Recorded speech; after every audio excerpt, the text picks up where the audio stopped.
Hi all, happy belated Rosh Hashanah. Today is Tishri 4 days into the days of awe. Wow, people, we are 34 days into our 40-day Teshuvah fast. How about that? Went by fast for me this year. The fast went by fast. Who knew a fast would go by fast? Oh, wow. Oh, okay. We'll move on. Anyway, so I was in Vermont with my husband. We went up with a couple of old friends from high school that we graduated with, my BFFs, Mei Ling and Valerie.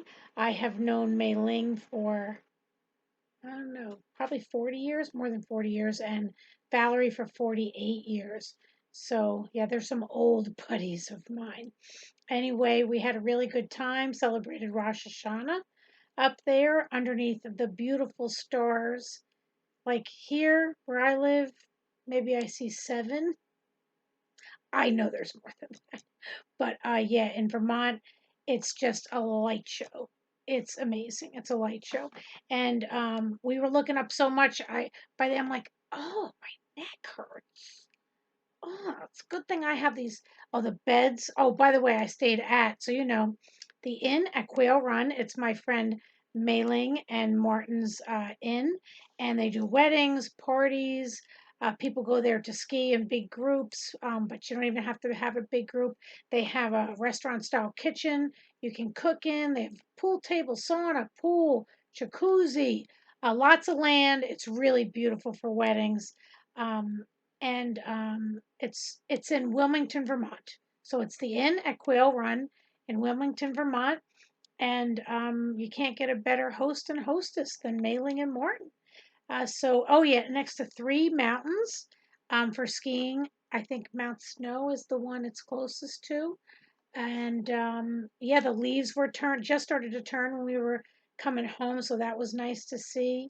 But really, just celebrating Rosh Hashanah with old friends was beautiful. And me and Val were in the kitchen, and Valerie looks at Martin, who is the caretaker of the inn, and she's like, I think he can blow the shofar. I just see him blowing the shofar. I know that he can. And I'm looking at Valerie, we've been blowing on this thing for years, and we can't do it.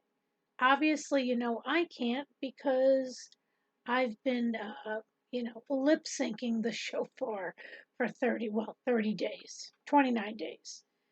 Yeah, I'm terrible at it. She is much better than me. She can get a couple sounds out of it. I sound like a dead cow. So, yeah. But I figured we brought our horns, we brought our shofars. We were going to blow those shofars regardless because God honors you trying, right? So, anyway, it was very prophetic what Valerie did. She's like, I'm going to hand him the shofar and see what he does with it. I'm like, whatever. And yeah, she hands it to him, and that dude blows the crap out of that shofar. Like, not like he's been blowing on it for years, like it was meant to be. And he is actually part Jewish, just starting to learn about his Jewish roots, and so it's really cool. And so God often gives us things that we are only stewards of. We're never meant to keep. And we, when the Lord tells you to pass it on, you need to pass it on because nothing on this earth is ours. We don't own anything. By the grace of God, He has given us what we have. So, yeah, so I gave that shofar to Martin. I haven't been able to blow it for years. Plus, the fact he had said to me he went to Israel, wanted to get one, never did. So, yeah, so I absolutely believe that shofar was Martin's. So I know he's going to get a lot of good use out of it. I'll get another one, and maybe the next one maybe I'll have a better chance of blowing on the next one I get. But anyway, yeah, it was very, very cool. Even the husbands joined in. My husband, oh, was so excited. He was there to talk about Rosh Hashanah. We lit the Shabbat candles. My friend Mei Ling, she actually lit the candles. We said blessings over our children. It was it was just incredible. Oh, we ate apples and honey, and we read some of the things that you read on Rosh Hashanah. So I hope that you had as amazing Rosh Hashanah as I did. I had so much fun, and we learned so much, and the night was just, I think, what is a song by Hillsong? A Billion Times. It's all about creation, and we put that song on outside, and it was just looking up at all the stars, and just, knowing that the day of Rosh Hashanah is the creation of man. Just such a beautiful thing, looking up and just seeing the works of the Creator.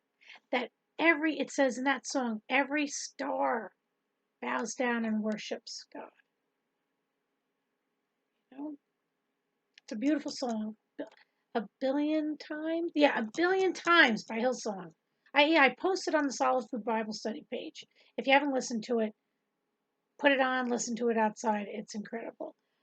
So yeah, so yeah, I'm just reminiscing on this video. We're going to be talking about Yom Kippur and a little bit of the days of awe, but Yom Kippur, the mysteries behind Yom Kippur, mind blowing. So stay tuned for that, okay? Because there's a lot to talk about the festivals that are coming up. Anyway, I missed you. I love you all, and I'll see you tomorrow.